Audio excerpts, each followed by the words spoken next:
Hello. कैसे हैं आप सभी लोग। कल की क्लास में हमने देखा था सोशलाइजेशन क्या है, चाइल्ड को सोशलाइज करने में फैमिली का क्या रोल होता है, मतलब primary and secondary agent, active and passive agent, school और टीचर का क्या रोल होता है, पीयर ग्रुप का क्या रोल होता है। अब सबसे इम्पोर्टेंट फैक्टर अफेक्टिंग सोशलाइजेशन, सामाजिकरण के को प्रभावित करने वाले कौन कौन से कारक होते हैं। सो बढ़ते हैं आगे। कौन कौन से बच्चा समाज के तौर तरीके कैसे सीखेगा, यह कई चीजों पर निर्भर करता है। ठीक है। फर्स्ट होता है हमारा नेशनैलिटी, मतलब राष्ट्रीयता, ये भी इफेक्ट करता है। ठीक है, प्रभावित करता है। बच्चा किस देश में बड़ा हो रहा है, वहाँ का सोशल स्ट्रक्चर उसके व्यवहार को तय करता है। ठीक है, जिस देश में रह रहा है, मान लो इंडिया में रह रहा है, इंडियन बच्चा बचपन से ही बड़ों के पैर छूना और ज्वाइंट फैमिली में मिलजुल कर रहना सीखता है। अगर वहीं मैं अमेरिका का बच्चा देखूं, अमेरिकन बच्चा शुरुआत से ही अपने इंडिपेंडेंस और पर्सनल स्पेस को ज्यादा महत्व देता है। ठीक है, तो ऐसे करके अलग अलग देश का भी फर्क पड़ता है, वहाँ का कल्चर कैसा है वहाँ। ठीक है, वो भी इफेक्ट करता है हमारे सोशलाइजेशन को। उसके बाद आता है हमारा क्या, जेंडर, लिंग। समाज लड़कों और लड़कियों को अलग अलग नजरिए से देखता है और उनका सामाजिकरण भी अलग तरीके से होता है। एग्जाम्पल देखते हैं, बचपन में ही अक्सर लड़कों को कहा जाता है लड़के रोते नहीं हैं, बहादुर बनो, जिससे वे अपनी भावनाएं छुपाना सीखते हैं, तो ये मेल के लिए बोला जाता है। और लड़कियों को सौम्य और केयरिंग होना सिखाया जाता है, ये बचपन से ही। तो ये भी इफेक्ट करता है हमारे सोशलाइजेशन को। फिर आता है हमारा क्या, पालन पोषण, जिसे बोलते हैं पेरेंटिंग स्टाइल। मतलब माता पिता बच्चे को किस तरह पाल रहे हैं, इसका गहरा असर पड़ता है। एग्जाम्पल, अगर माता पिता बहुत मतलब सख्त या अथॉरिटी वाले हैं, तो बच्चा डरपोक या विद्रोही बन जाता है। इसके विपरीत अगर माता पिता दोस्ताना या सपोर्टिव हैं, तो बच्चा समाज में कॉन्फिडेंटली बातचीत, कम्युनिकेट करना सीखता है। आए समझे, ये भी क्या कहते हैं, सोशलाइजेशन को इफेक्ट करता है। उसके बाद आ जाता है हमारा कल्चर। क्या, हमारा कल्चर मतलब हमारी संस्कृति, मतलब हमारी संस्कृति के रीति रिवाज, खान पान और त्योहार हमारे सोचने के तरीके को बदलते हैं। एक मान लेते हैं, एक शाकाहारी संस्कृति में पले बड़े बच्चे का सामाजिक नजरिया जीवों के प्रति अलग होगा, जबकि किसी अन्य संस्कृति में यह बिल्कुल अलग हो सकता है, जो क्या होंगे, मांसाहारी होंगे। ठीक है। उसके बाद है पुरस्कार और दंड, जिसे बोलते हैं रिवॉर्ड एंड पनिशमेंट। ये भी बहुत है, रिवॉर्ड एंड पनिशमेंट, ये भी इफेक्ट करता है। अब कैसे करता है, बच्चा वही व्यवहार दोहराता, मतलब क्या कह सकते हैं, बच्चा वही व्यवहार दोबारा करता है जिसके लिए उसे तारीफ मिलती है, और उसे छोड़ देता है जिसके लिए उसे पनिशमेंट मिलती है। अगर कोई बच्चा मान लो मेहमानों के आने पर पानी लेकर आता है और सब उसकी तारीफ करते हैं, तो वह अगली बार भी ऐसा ही करेगा। अगर वह गाली देता है और उसे डांट पड़ती है, तो वह समाज में उस शब्द को बोलने से बचेगा। तो रिवॉर्ड एंड पनिशमेंट भी हमारे सोशलाइजेशन को अफेक्ट करते हैं। उसके बाद आता है हमारी लैंग्वेज, जिसे बोलते हैं भाषा, वर्ड भाषा।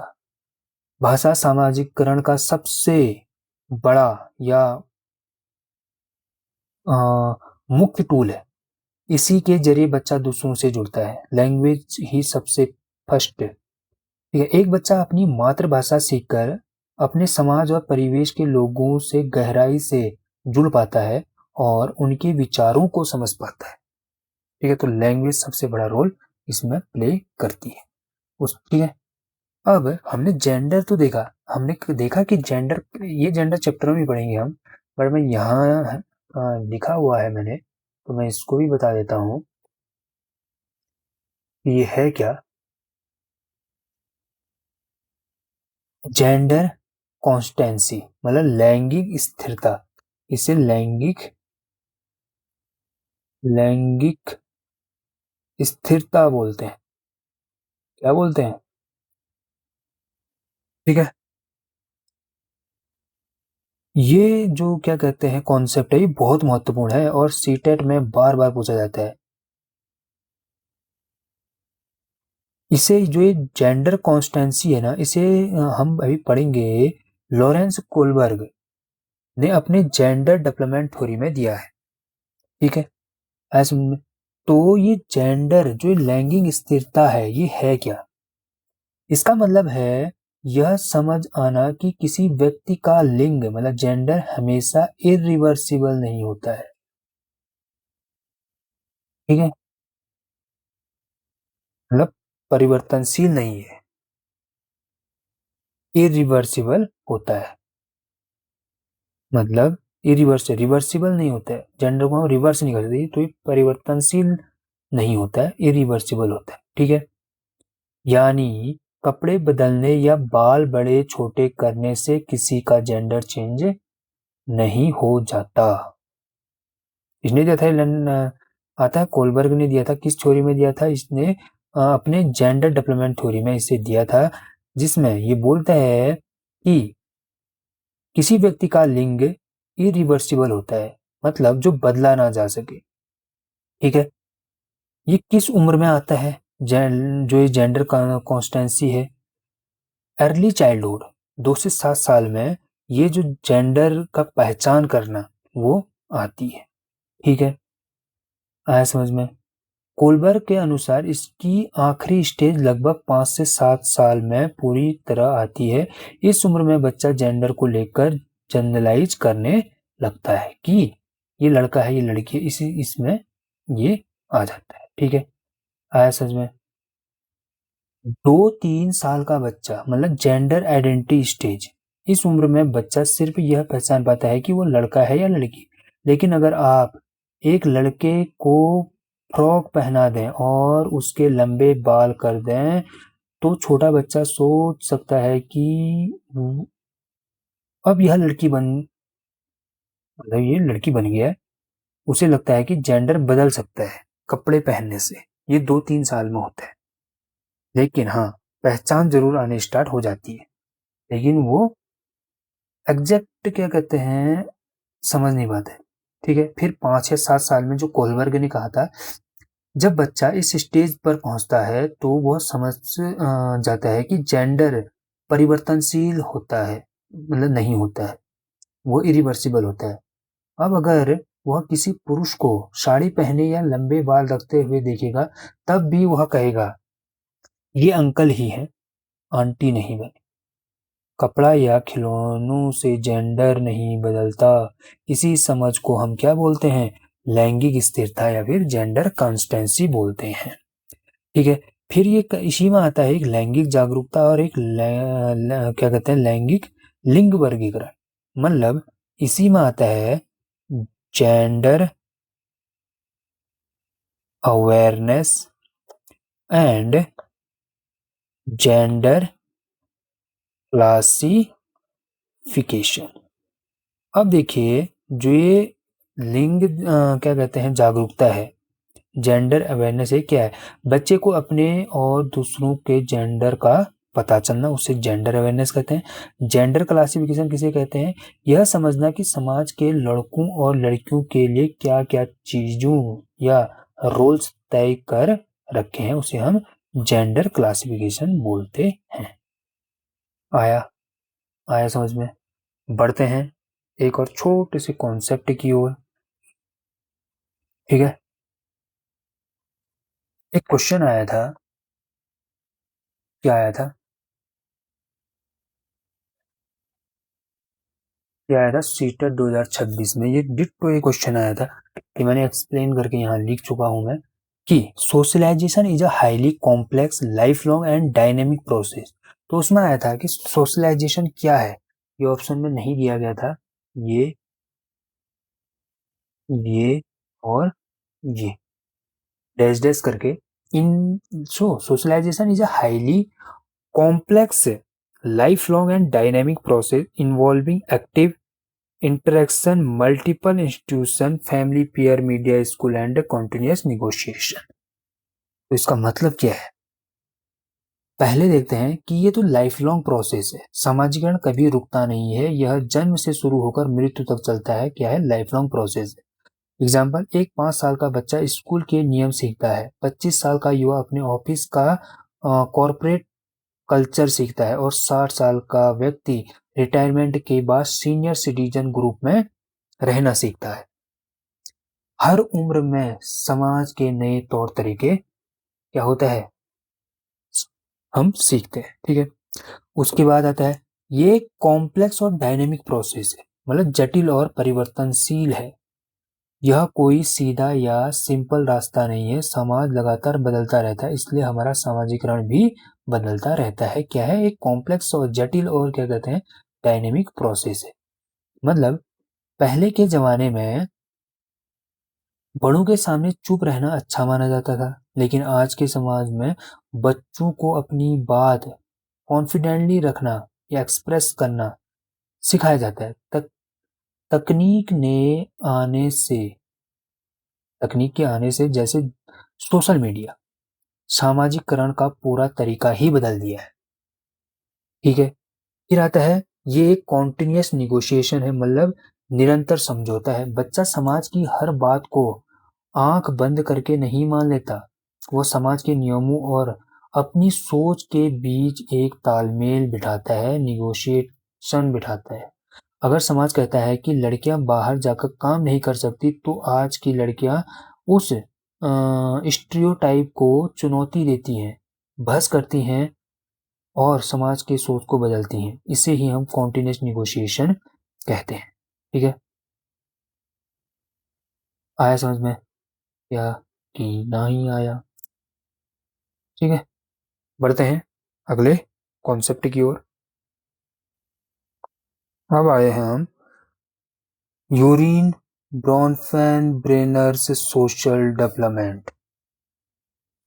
क्या है ये सीडीपी सीटर सीडीपी के एक बहुत ही महत्वपूर्ण और थोड़ा advance Urie Bronfenbrenner's ecological system theory पर आधारित है। यह थ्योरी बताती है कि एक बच्चे का विकास जो डेवलपमेंट है केवल उसके जीन्स पर नहीं बल्कि इन्वायरमेंट पर भी निर्भर करता है।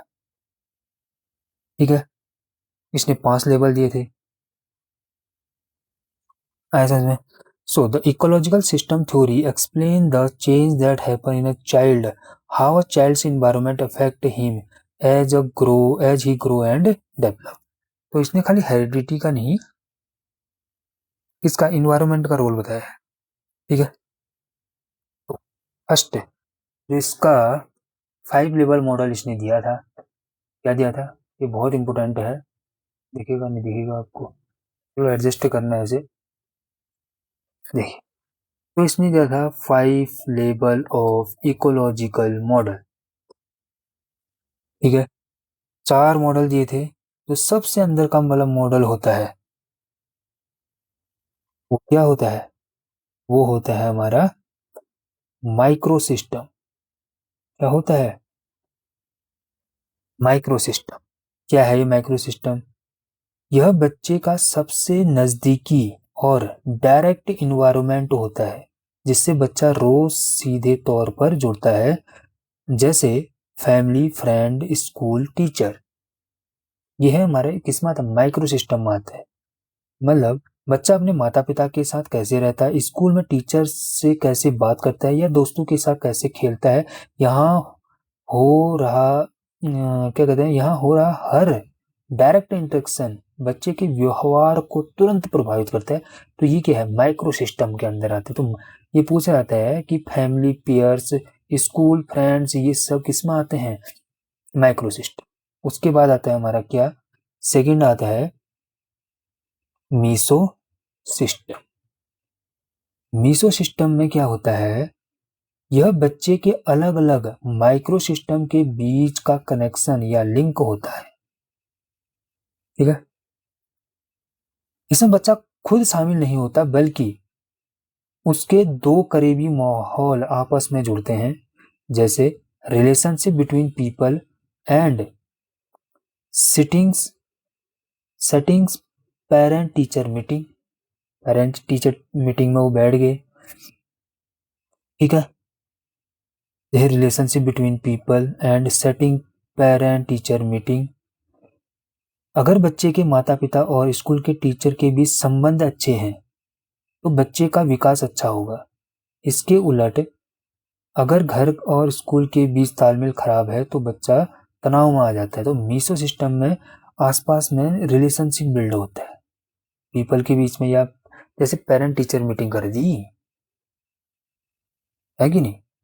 फिर आता है हमारा एक्सो सिस्टम। एक्सो सिस्टम क्या है?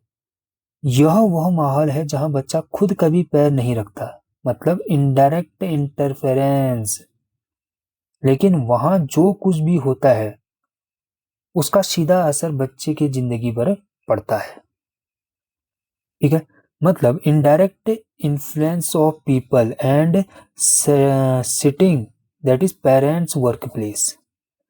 बच्चे के माता पिता का ऑफिस या वर्क प्लेस, अगर पिता के ऑफिस बॉस ने ऑफिस में उन पर बहुत गुस्सा किया तो पिता घर आकर तनाव में बच्चे पर चिल्ला जाते हैं। बच्चा कभी पिता के ऑफिस नहीं गया, लेकिन ऑफिस के माहौल ने बच्चे को प्रभावित कर दिया। ठीक है, उसके बाद आता है हमारा फोर्थ मैक्रो सिस्टम। फर्स्ट है हमारा माइक्रो, सेकंड मीसो, थर्ड एक्सो, फोर्थ यहाँ पे आता है हमारा मैक्रो सिस्टम। अब मैक्रो सिस्टम क्या बोलते हैं? सोशल, कल्चरल एंड उसके वैल्यूज, मतलब यह सबसे बाहरी और बड़ी परत होती है मैक्रो सिस्टम, जो पूरे समाज, देश, कल्चरल या कानून या मूल्यों को दर्शाती है। ठीक है, मतलब social values and cultural and values को। किसी देश में लोकतांत्रिक मतलब डेमोक्रेटिक मूल्य हैं या तानाशाही, जैसे भारत की संस्कृति में त्योहारों और पारिवारिक मूल्यों को बहुत महत्व दिया जाता है, जिससे बच्चे के अंदर मिलजुल कर रहने की क्या आती है? भावना विकसित होती है। ठीक है, उसके बाद आता है क्रोनो सिस्टम। ये है हमारा लास्ट स्टेज, जिसे बोलते हैं क्रोनो सिस्टम। यह टाइम और जीवन में होने वाले बड़े बदलावों से जुड़ा है। इसमें ऐतिहासिक घटनाएं या पारिवारिक जीवन के बड़े बदलाव शामिल होते हैं। Interplay between chronological, personal development and environmental change. ठीक है, बच्चे के माता पिता का तलाक होना या समाज के में अचानक से इंटरनेट क्रांति या कोविड-19 लॉकडाउन आ जाना। लॉकडाउन के समय बच्चों का स्कूल बंद हो गया और वे लॉकडाउन ऑनलाइन पढ़ने लगे, जिससे उनके पूरे सामाजिक जीवन का तरीका बदल गया। तो ये इसमें आता है जहाँ पूरा इन्वायरमेंट ही चेंज होने लग जाता है। ठीक है, आए समझ में? बढ़ते हैं अगला। ये समझ में आया ना? समझ में आया तो लाइक एंड शेयर और सब्सक्राइब जरूर करना। ठीक है, बढ़ते हैं आगे। अब कुछ एक दो प्रीवियस ईयर क्वेश्चन कर लेते हैं जो कि पूछे गए थे प्रीवियस ईयर में। फर्स्ट है dash dash is mostly involve directly in the socialization of children around the world. तो ऑप्शन में ये आया था, तो यहाँ अगर माँ आती तो बहुत अच्छा था, लेकिन यहाँ आया था ओमेन एंड गर्ल। ओमेन को यहाँ पे माँ के तौर पर इन्होंने लिया था। तो क्या बोला? Women and girls is mostly involve directly in the socialization of children around the world. दुनिया भर के समाजों में पारंपरिक रूप से बच्चों की प्राथमिक देखभाल या प्राइमरी केयर गिविंग महिलाओं के हिस्से में आती है। इसके महिलाओं के बच्चा पैदा होने के बाद सबसे ज्यादा समय अपनी माँ, दादी या बड़ी बहन के साथ बिताता है। इसलिए भाषा सीखने के लिए बुनियादी आदतें, खाना खाना, तमीज से बात करना सीखने में महिलाओं का सीधा और सबसे क्या होता है, पहला योगदान होता है। आया? ठीक है, तो ये क्वेश्चन आया हुआ था, सबसे बड़ा योगदान किसका होता है। ठीक है। हाँ,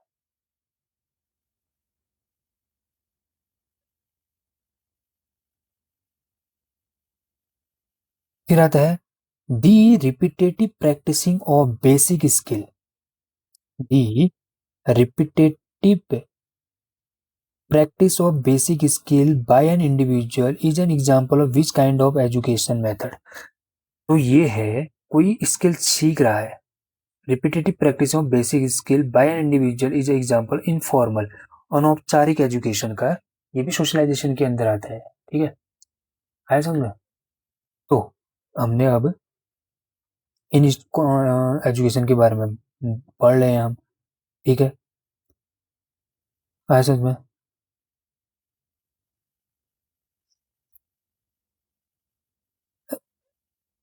फर्स्ट आता है हमारा इसमें फॉर्मल एजुकेशन।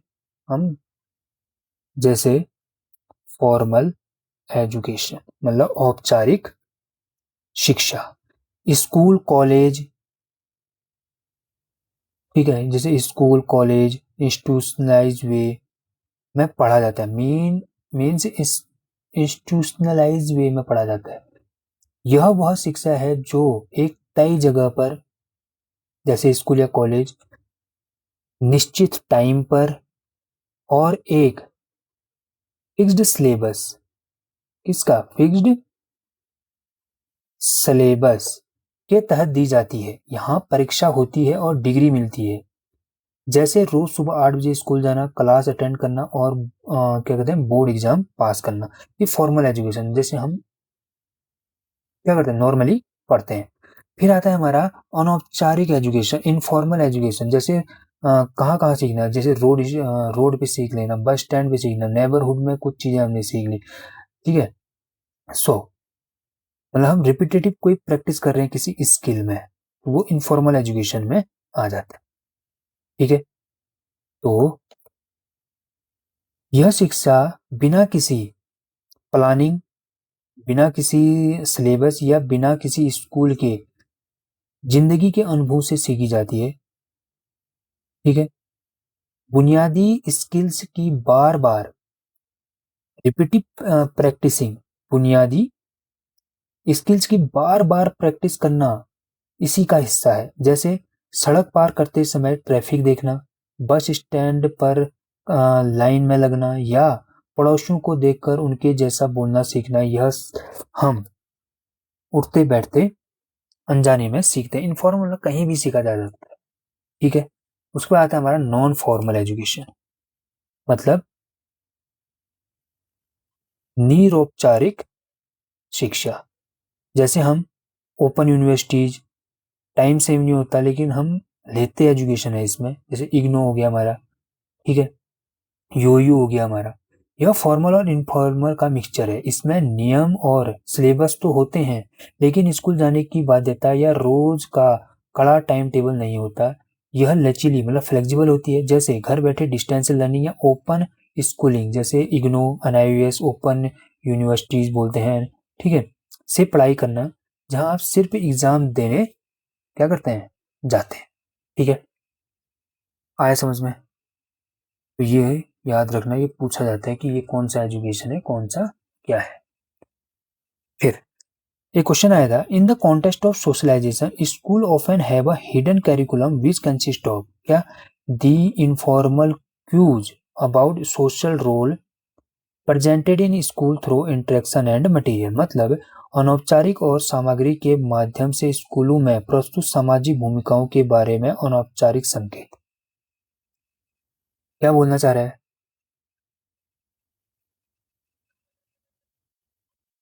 मतलब दोनों का मिक्सचर, उसे हिडन करिकुलम में जोड़ा जाता है कि मान लो कोई क्या कर रहा है, फर्नीचर वाला है, उसको हम कुछ चीज़ें सिखाने के लिए स्कूल में ले आ गए, तो वो एक हिडन करिकुलम के अंदर है जो कि इनफॉर्मल और क्या कहते हैं हमारे सिलेबस या करिकुलम को जोड़ रहा है कुछ चीज़ें सीखने के लिए। अगर स्कूल में हर टाइम मतलब हर साल स्टेज एंकरिंग के लिए सिर्फ लड़कियों को चुना जाए तो भारी सामान उठाने या खेलकूद के कैप्टन के लिए सिर्फ लड़कों को, तो बिना किसी किताब में लिखे बच्चा यह छुपा हुआ संकेत सीख जाता है कि समाज में महिलाओं और पुरुषों के रोल अलग अलग हैं। या फिर इनफॉर्मल एजुकेशन और जैसे प्लम्बर हो गया, उसके औजारों को लेके या उनको लेके हम अपने स्कूल में आ गए और हमने बच्चों को इससे कुछ सिखाया, तो उसे हिडन करिकुलम के अंदर ये सब आता है। ठीक है, आया समझ में?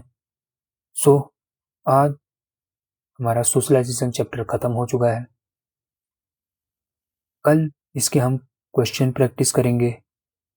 चलिए आप कमेंट में बताइए, इसके क्वेश्चन प्रैक्टिस करें या हम पियाजे कोलबर्ग और ये सब पहले खत्म करें, उसके बाद इन चारों के क्या कहते हैं क्वेश्चन एक साथ लेके आए।